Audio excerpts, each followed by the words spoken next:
امام پاک امام حسین علی جدی علیہ السلام جیسی پیدا ہوئے پیدائش کے ساتھ ہی شہادت کا اعلان ہو رہا ہے. آپ اس کو سن بھی چکے ہیں، لیکن پھر بھی جو ہے وہ ہم ان کڑیوں کو ذہنوں سے جوڑنے کے لیے پھر اشارے دیتے ہوئے آگے بڑھتے ہیں. اللہ اکبر. امام علی مقام علی جدی علیہ السلام ہجرت کا 4واں سال ہے، اور ہجرت کے 4 سال میں ایک تاریخی روایت کے مطابق 4 شعبان ہے، اور ایک تاریخی روایت کے مطابق شعبان المعظم کی 5 تاریخ ہے، اور امام حسین رضی اللہ تعالیٰ عنہ کی ولادت ہوتی ہے بالفاظ یوں کہ سیدہ زہرا کے گلستان میں دوسرا پھول کھلتا ہے اور پنجتن کے عدد پورے 5 ہو جاتے ہیں. میرے پیارے آقا علیہ الصلوۃ و تسلیم کے پیارے دیوانوں، اللہ اکبر. امام پاک کی ولادت ہوئی. ولادت امام کے موقع پر اللہ کے رسول صلی اللہ علیہ وآلہ وسلم نے امام علی مقام کے کان میں اذان پڑھی، ان کے کان میں اقامت پڑھی، اور اس کے بعد اللہ کے رسول علیہ السلام نے گھٹی دی. اور گھٹی کا واقعہ بھی بہت تفصیل کے ساتھ پچھلے سالوں میں بیان ہو چکا ہے، اس لیے اس کی طرف نہ جاتی. بس اتنا اشارہ کہ اللہ کے رسول علیہ السلام نے اپنی زبان حضور علیہ الصلوۃ و تسلیم نے امام حسین علی جدی علیہ السلام کے منہ میں ڈالا، اور حسین زبان نانا کو ایسے چوسنے لگے جیسے کوئی بچہ ماں کا دودھ پیتا ہے. پتہ نہیں اللہ کے حبیب علیہ السلام نے جو وہ سینے کے اسرار و رموز کس طریقے سے سینہ امام میں منتقل فرمایا، اور پہلے ہی دن امام نے کن کن رازوں کو اپنے سینے کے اندر جگہ دے کر سینے کو گنجینہ خزینہ راز نبوت بنا دیا. میرے پیارے آقا علیہ الصلوۃ و تسلیم کے پیارے دیوانوں، اس کے بعد امام علی مقام علی جدی علیہ السلام کا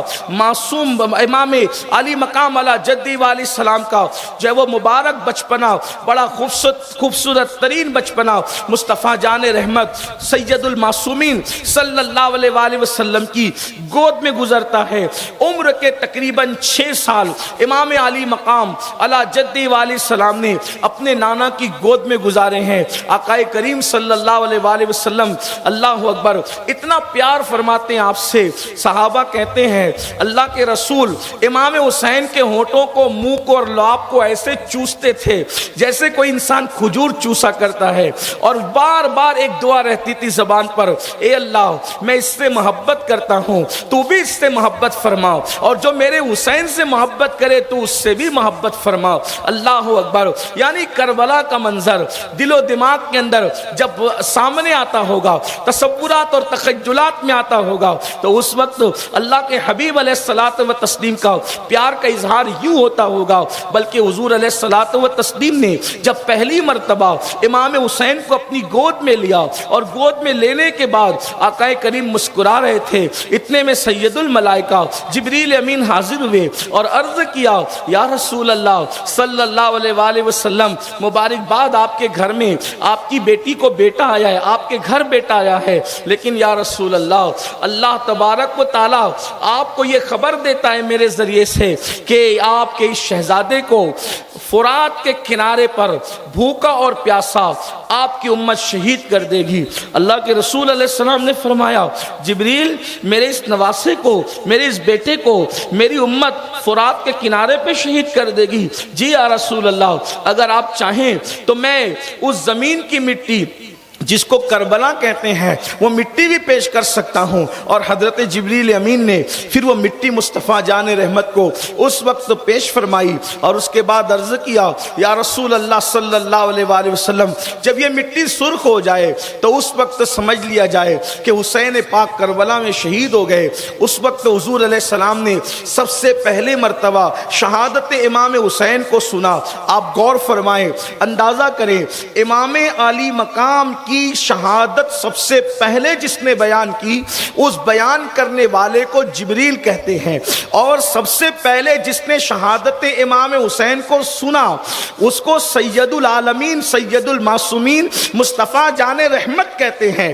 اور پھر اللہ کے رسول نے شہادت امام حسین کا ذکر سن کر آنسو بہائے. حضور علیہ السلام کی آنکھوں میں آنسو آئے. اللہ اکبر. جس سے کچھ نواسب کو تکلیف تکلیف ہے کہ ذکر حسین کے بعد آنکھوں میں آنسو کیوں آتے ہیں. ہم کہتے ہیں تیرے بیٹے کی میت پر آنسو آئے ہم کبھی اعتراض نہیں کرتے. اگر رسول کے شہزادے کی شہادت کو سن کر بطور ماتم نہیں, بطور احتجاج نہیں, اگر بطور محبت اہل محبت کی آنکھوں میں آنسو آئے تو یہ تو پھر سنت مصطفیٰ ہے. حدیث سے اشارہ مل رہا ہے کہ شہادت حسین کو سن کر رسول اللہ کی آنکھوں میں آنسو آئے, اور اللہ اکبر, پھر صرف حضور کی آنکھوں میں آنسو نہیں آئے بلکہ اللہ اللہ. سیدہ مخدومہ فاطمہ الزہرا نے پوچھا بابا آپ کیوں رو رہے ہیں, رونے کی وجہ کیا ہے؟ تب میرے آقا علیہ السلام نے کہا ابھی جبریل آئے تھے اور حسین کی شہادت انہوں نے وہ پورا پھر واقعہ بیان فرمایا. پھر میرے آقا علیہ السلام نے گویا کہ اسی مقام پر جب جبریل نے شہادت پڑھی حضور سن کے روئے, پھر حضور علیہ السلام نے اسی وقت پڑھا اور سیدہ روئی, مولا علی روئے, ام الفضل روئی. اللہ اکبر, جس نے سنا اس نے آنکھ سے آنسو بہائے. بلکہ ہمارے اسلاف بزرگان دین تو یوں کہتے ہیں, اللہ اللہ, بالخصوص امام المتکلمین علامہ نقی علی خان رحمت اللہ علیہ اپنی کتاب میں لکھتے ہیں کہ محبت میں رونا وہ مقام عطا کرتا ہے. اللہ اکبر, خدا کے یاروں کی محبت میں رونا وہ عبادت ہے کہ اس عبادت کا مقابلہ پھر دنیا کی کوئی عبادت نہیں کر سکتی. اللہ اکبر. اور اتنا ہی نہیں بلکہ ہمارے صوفیہ فرماتے ہیں جو محبت حسین میں, محبت اہل بیت میں آنسو بہائے اللہ تبارک و تعالی پھر اسے دنیا میں بھی دنیا کے غموں سے رونے سے بچا لیتا ہے, اور انشاءاللہ قیامت میں بھی وہ غمگین ہونے سے محفوظ ہو جائے گا. اس لیے کہ جس کے ساتھ محبت ہوگی قیامت میں اسی کا ساتھ نصیب ہوگا. تو اللہ کے رسول علیہ السلام, اور پھر یہ بات بھی میری قوم کے جوانوں یاد رکھنا, کیونکہ کربلا بہت سارے لوگ لکھتے ہیں بیان کرتے تو یہ بات کہی جاتی ہے کہ اللہ اکبر وہ اچانک حادثہ ہو گیا. اور یہ بات بھی میں نے اپنے کانوں سے کسی کو کہتے ہوئے سنی کہ اونٹ ذبح کرتے وقت جتنا ٹائم لگتا ہے اتنے ٹائم میں تو پورا کربلا ہو گیا. یہ 10 دن تک کربلا بیان کرنے کی کیا ضرورت ہے؟ اتنے میں کربلا ہو گیا تھا. جتنے میں اونٹ ذبح ہوتا ہے اتنے میں وہ 72 کے ٹکڑے ہو گئے تھے. بس بات ختم ہے, 2 منٹ کی بات ہے. لیکن آپ کو پتا ہونا چاہیے سیرت النبی کے بعد سب سے زیادہ اگر کوئی عنوان دنیا میں لکھا گیا ہے تو اسے کربلا کہتے ہیں. اگر وہ اتنا ہی مختصر ہے کہ اونٹ ذبح ہونے اتنا ہو گیا تھا اور وہ جا رہے تھے اور ان کو چند لوگوں نے پکڑ کے مار ڈالا اور ختم کر دیا, قصہ تمام ہو گیا. یہ بات میں اپنی طرف سے نہیں کہہ رہا ہوں, ہمارے سینے چھلنی ہوتے ہیں, اس سے لوگوں کو تکلیف ہوتی ہے کہ ہم کیوں یہ بات کرتے ہیں. ہم کہتے ہیں لوگ یہ بات کیوں کرتے ہیں, آخر نواز رسول کی شہادت کو ہلکا کرنے کی کوشش کیوں کی جا رہی ہے؟ یزید سے رشتہ کیا ہے کسی کا؟ آخر کیوں یہ باتیں کہی جاتی ہر سال؟ یاد رکھیے اللہ کے رسول علیہ السلام نے اپنے گھر والوں کو اتنی تفصیل سے کربلا بتایا کہ جنگ صفین کربلا پر جتنی کتابیں لکھی گئی ہے اس میں یہ روایت موجود ہے. چاہے امام ابن جریر طبری کو آپ دیکھ لیں, ابن کثیر کو اٹھا کر کے دیکھ لیں, آپ اسی طریقے سے جو ہے اور بھی جتنی اردو زبان کی, عربی زبان کی, فارسی زبان کی کتابیں ہیں, حتیٰ کہ جنگ صفین کا تذکرہ, کربلا بھی نہیں, صفین جس نے لکھی ہے, صحیح لکھی غلط لکھی اس پر بات نہیں کر رہا ہوں, مبالغہ کیا نہیں کہ اس میں بات نہیں کر رہا ہوں, لیکن صفین کا عنوان جب بھی آیا اس میں یہ روایت ضرور لکھی گئی کہ مولائے کائنات کا لشکر جب فرات کے کنارے سے گزرا تو اس وقت مولا علی نے فرمایا یہاں رکو, یہاں ٹھہرو. اور وہ علی جو کبھی بدر میں نہیں روتا نظر آئے, وہ علی جو احد, خندق و خیبر میں کبھی روتے نظر نہ آئے, اس علی کو دیکھا گیا کہ فرات کے کنارے اتنا روئے کہ آنسوؤں سے داڑھی تر ہو گئی. لوگوں نے, ظاہر سی بات ہے جب کسی بہادر کو کوئی روتے ہوئے دیکھے دیکھتا ہے تو لوگ حیرت کرتے یہ رو رہے ہیں. مولا مشکل کشا سے پوچھا گیا علی کیوں رو رہے ہو؟ کہتے ہو اس جگہ کو جانتے ہو؟ یہ کربلا ہے، کربلا. اور اتنا تفصیل سے رسول اللہ نے گھر والوں کو کربلا بتایا تھا کہ مولا علی نے اس دن کہا یہاں میرے حسین کے اونٹ بیٹھیں گے، یہاں ان کے خیمے لگیں گے، یہاں ان کے کجاوے رکھے جائیں گے. یعنی کربلا کتنی تفصیل سے غیب داں نبی نے اہل بیت کو بتایا تھا کہ اونٹ کے کجاوے کہاں رکھے جائیں گے زمین پر تک بتا دیا تھا، خیمے کہاں لگیں گے تک بتا دیا تھا، قبریں کہاں بنے گی تک بتا دیا تھا. اب بتائیں اتنی تفصیل سے جو واقعہ بتایا گیا ہو کیا وہ واقعہ معمولی ہے؟ اور وہ بھی کون ذات؟ محبوب رسول حضور علیہ الصلوۃ و تسلیم کہتے ہیں اللہ میں اس سے محبت کرتا ہوں حسین سے، اور جو اس سے محبت کرے تو بھی اس سے محبت کر. میرے آقا علیہ السلام فرماتے ہیں عرش کی دو تلواریں ہیں. اللہ کے رسول علیہ السلام فرماتے ہیں عرش کی دو تلواریں ہیں. تو کہا پوچھا کہ وہ دو تلواریں کون سی ہیں؟ تو فرمایا ایک تلوار کو حسن کہتے ہیں، ایک تلوار کو حسین کہتے ہیں. عرش کی تلوار ہے. پھر فرمایا جنت کی زینت ہے. زینت جنت کیا ہے؟ تو کہا حسن ہے، حسین ہے. کہاں تک کہ ان شہزادوں کی شان بیان کی جائے. اللہ کے رسول علیہ السلام کی گود میں آتے ہیں، چھلانگ لگا کر بیٹھتے ہیں، داڑھی کے اندر انگلیاں ڈالتے ہیں. جبریل امین حاضر ہیں تو جبریل امین عرض کرتے ہیں حضور آپ اس شہزادے سے محبت کرتے ہیں؟ جی بڑی محبت ہے. حضور اس کو شہید کر دیا جائے. حضور علیہ الصلوۃ و تسلیم امام حسین کا گلا چوما کرتے تھے. گلا، بچوں کی پیشانی چومی جاتی ہے، حضور پیشانی بھی چومتے تھے، منہ چوما جاتا ہے منہ بھی، لیکن امام حسین کا گلا بھی چومتے تھے. لوگ کہتے تھے گلا چومنے کی وجہ کیا ہے؟ تو فرماتے ہیں اسی پہ خنجر چلے گا. جب یاد آتا ہے تو حضور گلا چومتے. یہ ہے محبوب ترین ہستی. اور ہمیں رسول اللہ کے محبوب بننے کا آسان طریقہ، اللہ کے محبوب بننے کا آسان طریقہ کیا؟ کہ حسین پاک سے سچی محبت کرو.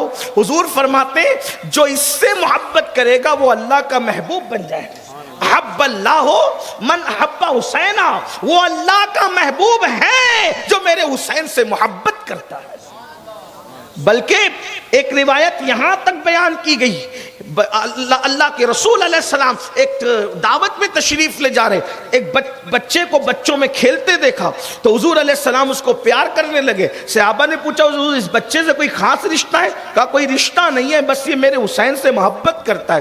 میں نے دیکھا کہ میرے حسین کے پیروں کی مٹی کو یہ اٹھا رہا تھا تو میں نے دیکھا کہ یہ بچہ میرے لاڈلے سے پیار کرتا ہے تو میں نے اس سے پیار کیا. اور اتنا ہی نہیں، قیامت میں اس کی بھی شفاعت کروں گا، اس کے ماں باپ کی بھی شفاعت کروں گا، کیونکہ میرے لاڈلے حسین سے پیار کرتا ہے.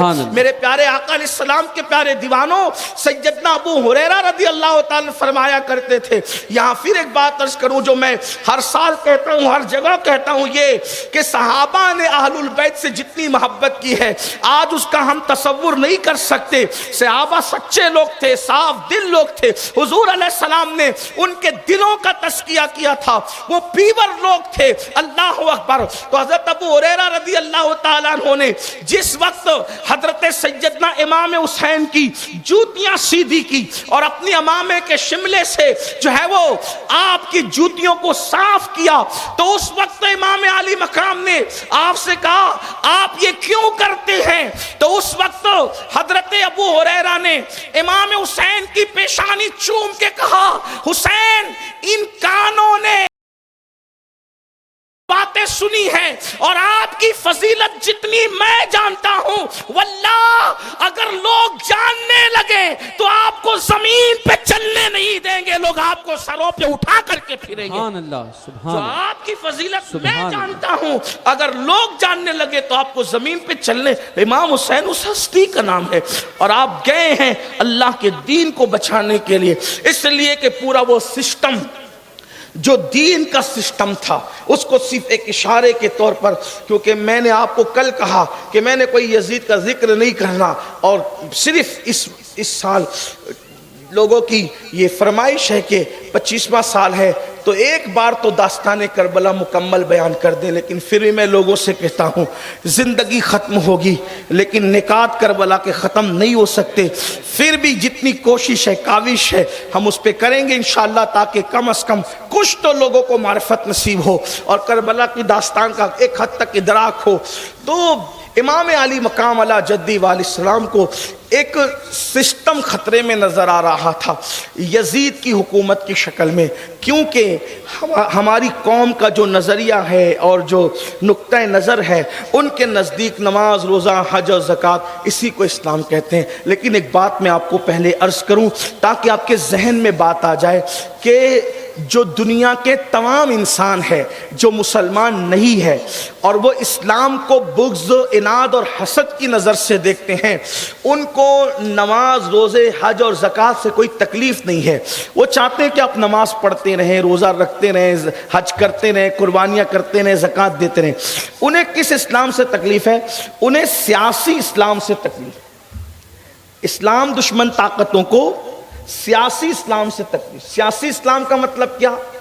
ہمارے مذہب میں جو سیاست ہے، اسلام میں جو سیاست ہے، وہ سیاست کیا ہے؟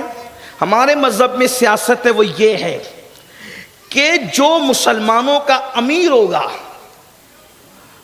تو وہ مسلمانوں کا امیر قد دیکھ کر لوگوں کی سفارشات پر نہیں بنے گا، اس کا تقوی ہوگا، اس کی پرہیزگاری ہوگی، اور وہ اپنے بزرگوں کی امانتوں کا امین ہوگا۔ کیسے؟ جیسے صدیق اکبر تھے، فاروق اعظم تھے، عثمان غنی تھے، مولا علی تھے، امام حسن تھے، یہ خلفائے راشدین جو 5 ہے، کیونکہ خلافت راشدہ 30 سال پر حدیث کے مطابق مکمل ہو جاتی ہے۔ اور خلافت راشدہ کیا تھا؟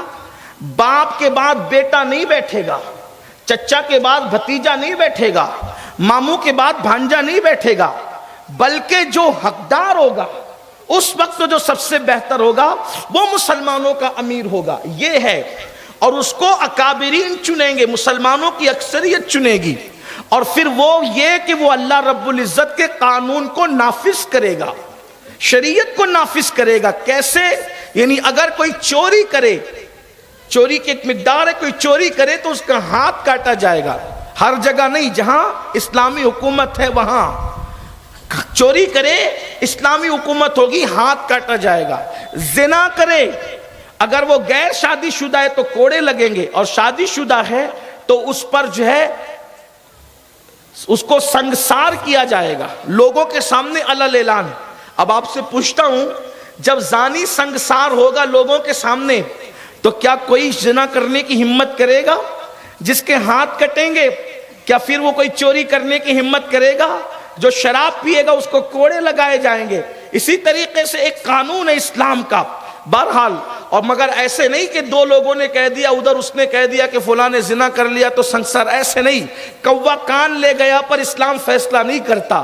اتنے محتاط انداز سے اسلام کے یہاں کوئی جرم ثابت ہوتا ہے، 4 عادل، ثقہ اور صاحب مروت لوگ جب تک کہ گواہی نہ دے کہ فلاں نے زنا کیا، اور زنا بھی ایسے نہیں کہ میں نے اس سے سنا، اس نے اس سے سنا، یہ سنی سنائی نہیں، میں نے دیکھا، اور دیکھا بھی تو ایسے نہیں ادھر سے جھانک کے دیکھا ادھر سے بھانک کے دیکھا نہیں، بلکہ قانون یہ ہے جیسے سوئی کے اندر دھاگا دیکھا جاتا ہے، جب تک ایسے نہ دیکھے اس کی بات نہیں مانی جائے گی۔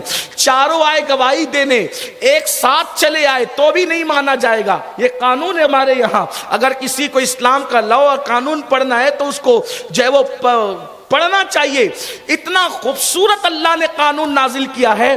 ابھی ہمارے یہاں جو ہے وہ بہت زیادہ لوگوں کو دیکھا گیا کہ لڑکیوں کے ساتھ جو ہے وہ گینگ ریپ ہو رہے ہیں، زنا ہو رہی ہے، اجتماعی عصمت دری ہو رہی ہے، تو لوگوں نے، کسی نے کہا کہ عورت کو چاہیے کہ پرس میں چاقو رکھ کر کے نکلے اور یہ رکھ کر کے نکلے، تو میں نے کہا اتنی نادانی تو نہ کرو، جو زنا کرنے آئیں گے وہ پہلے تو پرس ہی چھینیں گے، ایسا تھوڑی ہوگا کہ میں بھی آپ کا پرس اپنے پاس رکھیں اور ہم جو چاہیں کریں، ایسے ہوگا؟ تو پہلے تو ہتھیار ہی چھینا جائے گا۔ اس لیے ہم کہتے ہیں کہ اگر آپ سخت سخت سے سخت ترین سزا زانیوں کو جب تک نہیں دیں گے اور علل اعلان نہیں دیں گے، اس وقت تک کہ آپ بیٹیوں کی عزت کو تحفظ نہیں دے سکتے۔ اسی لیے آپ دیکھیں اسلام نے جہاں جہاں نظام نافذ کیا وہاں عورتیں بھی محفوظ رہی، لوگ بھی محفوظ رہے، لوگوں کی عبادت خانے بھی محفوظ رہے، عزت اور آبرو بھی محفوظ رہی۔ تو دیکھیے اب اپنے یہاں قانون کیا ہے، مرد ریشم نہیں پہن سکتے، مرد سونا نہیں پہن سکتے، غیر مسلم جو ہماری یعنی اسلامی حکومت میں رہیں گے تو ان سے جو ہے وہ ٹیکس بڑھا کر نہیں لیا جائے گا، بلکہ ان سے جزیہ کے نام پر جو ہے بہت مختصر سی کوئی رقم لی جائے گی، اور جب لی جائے گی تو اس سے ان کی جان ان کی مال کی حفاظت کی جائے گی۔ یہ ہے ایک مرتبہ ایسا ہوا کہ اسلامی حکومت کو کہیں کوئی مسئلہ درپیش آیا تو جزیہ وصول کر لیا گیا تھا، لیکن جب مسلمان جانے لگے تو امیر المومنین نے فرمایا جزیہ واپس کر دو، اس لیے کہ ہم نے جو جزیہ لیا تھا اس لیے لیا تھا کہ ان کی جان اور مال کی حفاظت کریں گے، اب تم واپس جا رہے تو نہ جان کی حفاظت ہے نہ مال کی حفاظت ہے، تو جو لیا تھا اس کو واپس کر دیا۔ الحمدللہ رب العالمین۔ درود شریف پڑھ لیں، اتنا بڑا مجمع ہے، سب مل کے درود شریف پڑھیں تو ہزاروں درود بارگاہ رسالت میں پہنچ سکتے، سب مل کے پڑھیں۔ اللہم صلی علی سیدنا و مولانا محمد معدن الجود والکرم وآلہ وصحبہ وبارک وسلم، صلاۃ و سلام علیک یا جد الحسن والحسین۔ اللہ کے رسول صلی اللہ علیہ وآلہ وسلم نے فرمایا کہ اگر کسی اسلامی حکومت میں کسی کافر کو، جس کو ذمی کافر کہتے ہیں، اگر مسلمانوں نے ستایا، غور فرمایا حضور کے فرمان پر، یعنی ایسے نہیں کہ اسلامی حکومت ہے تو دوسرے مذہب والوں کو آپ کاٹیں گے ماریں گے ستائیں گے، نہیں، اللہ کے رسول علیہ السلام فرماتے ہیں اسلامی حکومت میں اگر تم نے کسی کافر کو ستایا، اس کو تکلیف پہنچائی، اس پہ ظلم کیا، تو قیامت کے دن اس کافر کی حمایت میں تم سے جھگڑا کروں گا، مسلمانوں کے خلاف میں اللہ کی بارگاہ مقدمہ قائم کروں گا۔ اندازہ کرے اسلامی حکومت کا جب نفاذ ہوگا تو یہ ساری چیزیں سامنے رکھی جائے گی۔ جو مسلمانوں کا امیر ہوگا وہ بیت المال کو مال بیت یعنی گھر کا مال نہیں بنا سکتا، اپنی مرضی سے نہیں ہوگا، ورنہ آپ دیکھیں جب قید سالی کا دور تھا فاروق اعظم سب کو اونٹ ذبح کر کے کھلا رہے تھے اور خود سوکھی روٹی میں زیتون کا تیل لگا کر کے کھا رہے تھے، اور وہاں ایسا نہیں ہے کہ جو بادشاہ چاہے کرے جو مرضی میں آئے کرے، ایسا نہیں ہوگا، بلکہ حال یہ اللہ اکبر اگر مسلمانوں کے خلیفہ سے کوئی سوال کر لیا جائے تو وہ یہ نہیں کہے گا میں اتنا بڑا ہوں مجھ سے کیوں پوچھا جا رہا ہے، میں جواب نہیں دوں گا، جاؤ کسی اور سے سوال کرو، نہیں، آپ کو پتا ہے۔ آئیے اس کی خلافت راشدہ کی ایک جھلک آپ کو دکھاؤں، کیا نظام تھا حضور کے تربیت یافتہ لوگوں کا۔ امیر المومنین، غیظ المنافقین، امام المجاہدین، اللہ اکبر، سیدنا عمر ابن خطاب فاروق اعظم رضی اللہ تعالیٰ، یہ میرے آقا علیہ السلام کے جانشین ہیں، حضور کے خلیفہ ہیں، اللہ اکبر، ایک دن جمعہ کی نماز پڑھانے کے لیے تاخیر سے مسجد میں پہنچے، توجہ کریں، امیر المومنین تاخیر سے دیر سے مسجد میں آئے، آنے کے بعد ایک صحابی اٹھ کر کھڑے ہوئے اور کہنے لگے امیر المومنین اب آپ جیسے لوگ بھی تاخیر سے آئیں گے، لیٹ آئیں گے، دیر سے آ رہے ہیں آپ لوگ مسجد میں نماز پڑھانے کے لیے۔ اگر آج مسجد کے امام سے بھی، وہ بھی ایسا امام نہیں جو بہت بڑا علامہ و محقق و مفتی و محدث ہو، اس کی بات نہیں، کوئی ناظرہ خواہ بھی امام ہوگا نا جس نے صرف قرآن دیکھ کے پڑھنا سیکھا ہوگا، بھری مجلس میں اگر اجتماع میں مسجد کے اندر جمعہ میں کوئی اٹھ کر کے اس کو کہہ دے کہ آپ لیٹ کیوں آئے تو اس کا منہ اترے گا۔ ایک چیز ہے، فطرت ہے، انسان کی اپنی طبیعت ہے، اور چار لوگ یہ بھی کہیں گے کہ یار مسجد میں پوچھنا ہی ضروری تھا، بعد میں پوچھ لیتے ہیں، لیکن دیکھو اسلام کیسی آزادی دیتا ہے۔ وقت تک کہ امیر المومنین کو جو ہزاروں مربع میل کی زمینوں پر حکومت کر رہے ہیں حضور کے جانشین کی حیثیت سے، ان سے بھری مسجد میں مسجد نبوی میں پوچھا جا رہا ہے آپ دیر سے کیوں آئے، لیٹ کیوں آئے۔ فاروق اعظم رضی اللہ تعالیٰ ممبر پہ تشریف لے گئے، چہرے پہ کوئی رنگ نہیں ہے، کتنے اچھے لوگ تھے، حضور کے تربیت یافتہ تھے، ڈائریکٹ شاگرد تھے، اٹھ کر کے کھڑے ہوئے فرمایا کہ دیر آنے کی وجہ یہ ہے کہ عمر کے پاس ایک ہی جبہ ہے، ایک ہی لباس ہے، ایک کے سوا دوسرا نہیں ہے، تو میں نے یہ جبہ دھو کر کے سکھنے کے لیے ڈالا تھا، اور آج مدینے میں دھوپ نہیں نکلی، بادل تھے، تو میرا جبہ سوکھنے میں دیر ہو گئی، اس لیے عمر کے آنے میں بھی دیر ہو گئی۔ آپ غور کریں، یہ حال تھا، اور اس وہ جبے کا حال یہ تھا کہ اس کی آستینوں سے دھاگے لٹک رہے تھے. یعنی وہ ایک جبہ بھی تھا تو ایسا قیمتی نہ تھا بلکہ اس سے دھاگے لٹک رہے تھے. یہ حال تھا کس کا؟ جو 3 بر اعظموں پہ حکومت کر رہا تھا. تو یہ نظام تھا. اور ایک بات آپ کو بتاؤں, یہ تو حضور کے تربیت یافتہ تھے. خود حضور علیہ السلام نے جو مملکت اسلامیہ مدینہ منورہ کی شکل میں قائم کیا تھا, آپ حضور کی پوری زندگی اٹھا کے دیکھ لیں. میں سیرت النبی کا ایک چھوٹا سا طالب علم ہونے کی حیثیت سے چیلنج کرتا ہوں, مکے میں حضرت آمنہ کے گھر میں حضور جو غذا کھاتے تھے, توجہ, حضور مکے میں سیدہ آمنہ کے گھر میں جو غذا کھاتے تھے, اتنی بڑی حکومت اور مملکت کے مالک بننے کے بعد بھی ظاہری طور پہ وہ تو مالک شروع دن سے ہے.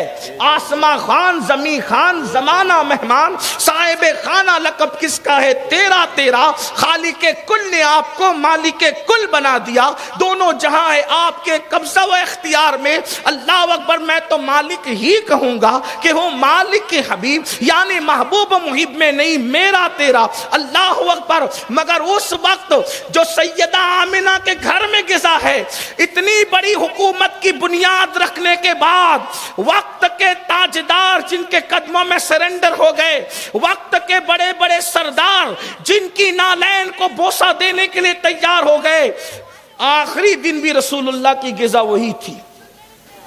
فرق نہیں آیا. مطلب کیا؟ حکومت پیسہ اکٹھا کرنے کے بعد اپنی ذات پر نہیں خرچ کیا, بلکہ جس دن رسول اللہ صلی اللہ علیہ وآلہ وسلم کا وصال ہو رہا ہے, اتنی بڑی مدینہ منورہ کی مملکت اسلامیہ کی بنیاد رکھنے والا, وہ بانی مملکت اسلامیہ جب دنیا سے جا رہا ہے, اس دن بھی رسول اللہ کی زرہ ایک یہودی کے گھر میں گروی رکھی ہوئی ہے. یہ شان تھی. اب امام علی مقام کو یہ احساس تھا, اگر یزید اسی کرسی پہ بیٹھ رہا ہے جس پہ اللہ کے رسول کا بھی جلوہ گر تھی, پھر حضور علیہ السلام کے بعد صدیق اکبر, ان کے بعد فاروق اعظم, ان کے بعد عثمان غنی, ان کے بعد مولا علی, ان کے بعد امام حسن. مولا علی کی شہادت کے وقت لوگ مولا علی سے کہہ رہے تھے حسن کو اپنے بعد خلیفہ بنا دیں, تو مولا علی فرماتے ہیں نہ بناؤں گا نہ منع کروں گا. جب رسول اللہ نے اپنے بعد کسی کو نامزد نہیں کیا تو میں کیوں نامزد کروں؟ اور سن لو, اگر لوگ حسن کو چاہیں گے, اس کی خلافت پر متفق ہوں گے تو اس کو خلیفہ مان لیں گے, میں کسی کو بنا کر نہیں جاؤں گا. صدیق اکبر نے اپنے بیٹوں کی موجودگی میں فاروق اعظم کو منتخب کیا. فاروق اعظم نے اپنے بیٹوں کی موجودگی میں 6 اصحاب کو جو ہے وہ منتخب کیا کہ 6 میں سے کسی کو مقرر کر لو. عثمان غنی کے بعد اکابرین مولا علی کے پاس آئے. مولا علی کے بعد لوگ بالاتفاق امام حسن کو اپنا خلیفہ اور امام مانا, لیکن یزید تو زبردستی بیٹھ رہا تھا. پھر یزید اگر وہ کم ہوتا تو بات تھی, لیکن یاد رکھنا انسان کو پہچاننا بھی بہت بڑا ہنر ہے. لوگوں کی نظر 3 سال کے بعد یزید کے کردار پر 3 سال بعد پہنچی. امام اس کو پہلے ہی دن سے پہچانتے. ریشم پہننا, بندروں کا ناچ دیکھنا, زنا, شراب, یہ ساری چیزیں اس کی اپنی محبوب اور پسندیدہ تھی. وہ تو یہاں تک کہہ گیا, لکھنے والوں نے کہاں تک انصاف کیا, لیکن کتابوں میں لکھا ہے کہ اگر دین محمدی میں شراب پینا حرام ہے تو پھر عیسائی بن کر کے شراب پی لو. وہ یہ بھی کہہ گیا کہ بنو ہاشم پر کوئی وحی نہیں آئی, انہوں نے تو دنیا جمع کرنے کے لیے نبوت و رسالت کا ڈھونگ رچایا تھا. معاذ اللہ ثم معاذ اللہ. اس طرح سے یعنی دین کی پوری شکل بگڑنے والی تھی. امام علی مقام کو یہ پتہ چلا کہ حضرت امیر معاویہ رضی اللہ تعالیٰ عنہ کا انتقال ہو گیا. فالج کے مرض میں وہ دنیا سے تشریف لے گئے اور یزید زبردستی بادشاہ بن بیٹھا. بہرحال یزید بادشاہ بن گیا. اس نے خط لکھا بادشاہ بننے کے بعد, کس کو؟ ولید کو, جو ان لوگوں کی طرف سے مدینے کے حاکم تھے. ولید کو خط لکھا کہ عبداللہ ابن زبیر, عبداللہ ابن عمر, عبد الرحمن ابن ابو بکر اور حسین ابن علی, ان لوگوں سے بیعت لو. یہ لوگ بیعت کریں تو ٹھیک, اگر نہیں بیعت کریں تو انہیں قتل کر دو.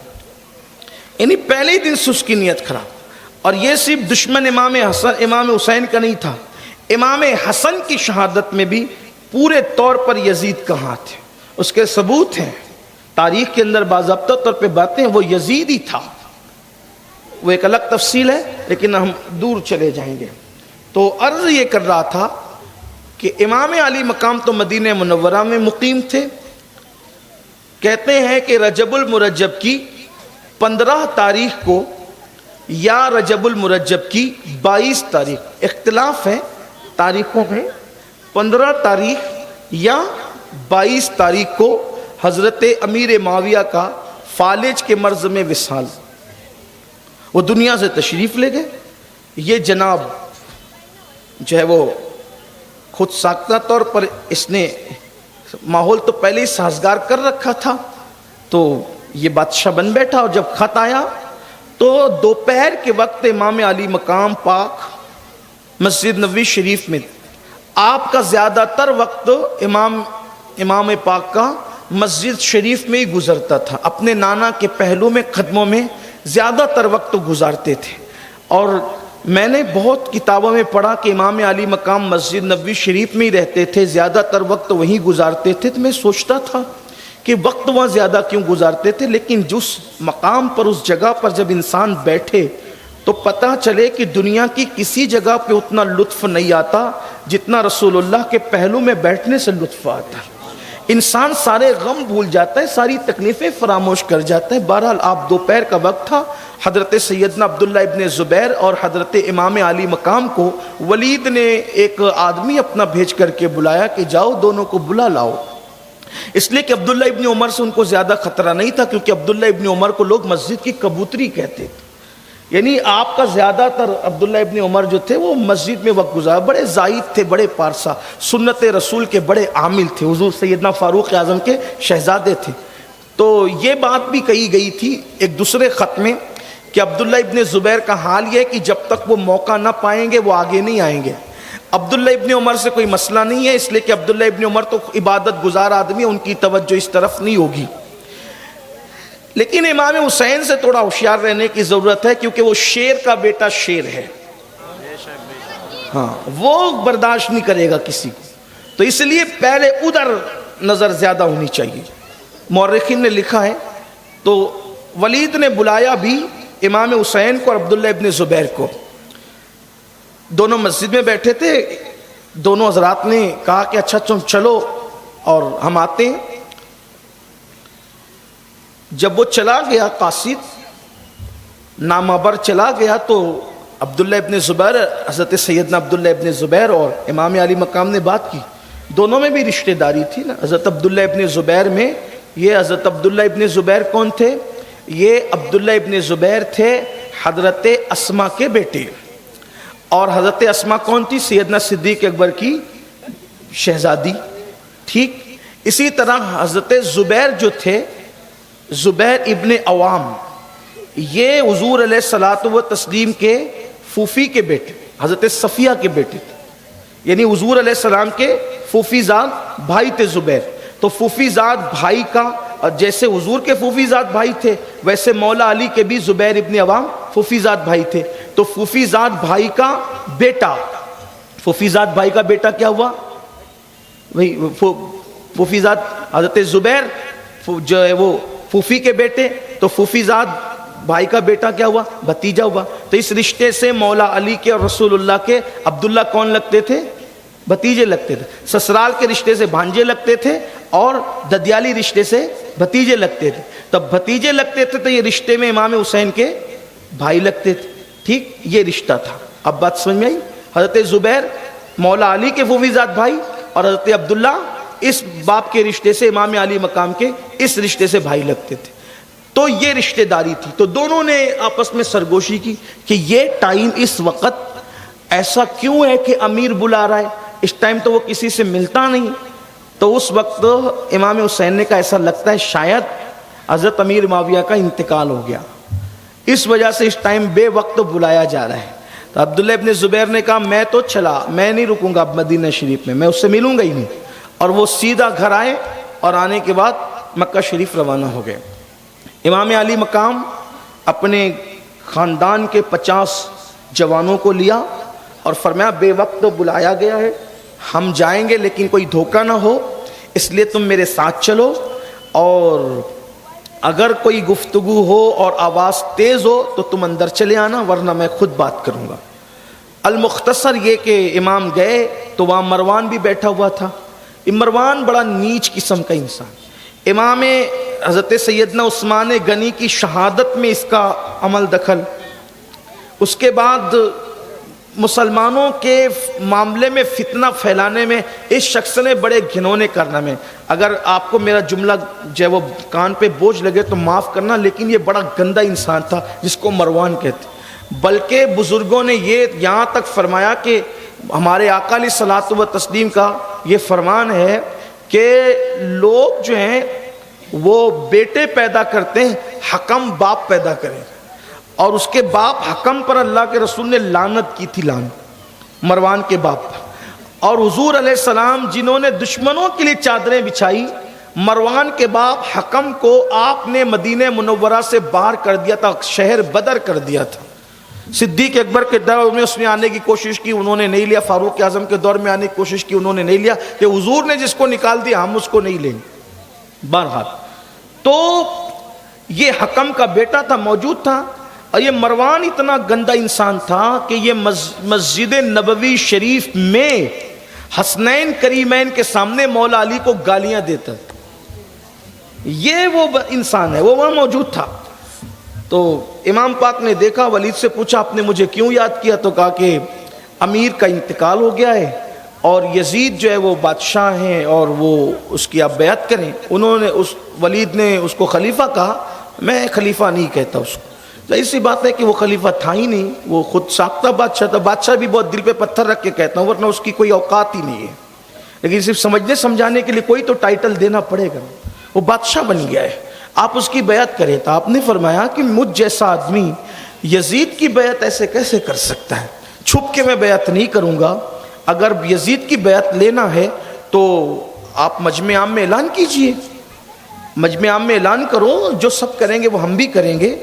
اور آپ یہ کہہ کے اٹھ کر کھڑے ہوئے تو مروان نے کہا ان کو قتل کر۔ امام حسین رک گئے۔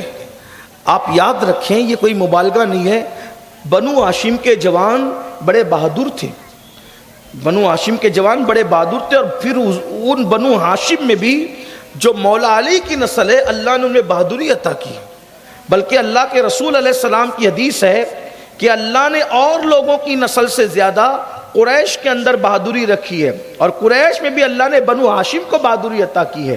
اللہ پاک نے انہیں بڑا جگر دیا تھا۔ جب قتل کی بات ہے امام حسین کھڑے ہو گئے اور کھڑے ہو کر فرمایا کیا بکتا ہے، تو قتل کرے گا یا یہ قتل کریں گے مجھے؟ واللہ تجھے تو ناک صاف کرنے کا شعور نہیں ہے۔ اور جب یہ بات سنی تو ولید نے کہا حضرت آپ جائیں، اس کی باتوں میں نہ آئیں، اور اس سے کہا افسوس ہے تجھ پر کہ تو نواسہ رسول کو شہید کرنے کا اور قتل کرنے کا مجھے حکم دیتا ہے کہ میں اپنی آخرت خراب کروں گا۔ آپ تشریف لے جائیں۔ آپ نے فرمایا ہم بعد میں فیصلہ کریں گے، اعلان کرو۔ اور اس وقت آپ نکل کر کے واپس آئے، اور آنے کے بعد آپ جو ہے وہ گھر میں بیٹھ گئے تو یہ سارے معاملات تو کچھ پتہ چلی چکے تھے گھر والوں کو۔ پوچھا کیا معاملہ ہے، تو بتایا کہ اب ہم نے مدینہ منورہ میں نہیں رہنا۔ یہ ان لوگوں کے لیے کتنی بجلی والی خبر، جیسے کسی کے نشیمن پہ بجلی گرتی ہے تو کیا ہوتا ہے، اس سے زیادہ دکھ کی خبر کیا ہوگی۔ امام اہل سنت علیہ رحمت و رضوان کہتے ہیں کہ یا قافلتی زیدی یا جلک، اے میرے قافلے اپنی قیام کی مدت کو اور بڑھا دے، رحم اے بر حسرت تشنا لبک، مورا جیا را در کے درک درک، طیبہ سے ابھی نہ سنا جانا۔ ابھی مجھے مت بول کہ تجھے طیبہ سے جانا ہے، میرا دل دھڑ دھڑ کرتا ہے یہ سن کر۔ اے میرے قافلے والو مدت قیام کو دراز کرو، بڑھاؤ، ابھی طیبہ سے جانے کی بات مجھے نہ سناؤ۔